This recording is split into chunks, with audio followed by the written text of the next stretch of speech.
প্রিয় বন্ধুরা, সবাই কেমন আছেন? আশা করি সবাই ভালো আছেন। আজকে আপনাদের জন্য নতুন একটা ভিডিও নিয়ে হাজির হলাম। একটা মৃগেল মাছ কাটার ভিডিও। দেখুন বন্ধুরা, এই লোকটির প্রতিভা দেখুন, কত সুন্দরভাবে মাছটিকে কাটতেছে।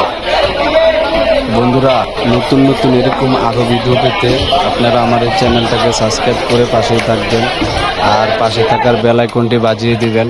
আশা করি সবাই ভালো থাকবেন আর ভিডিওটা দেখতে থাকুন।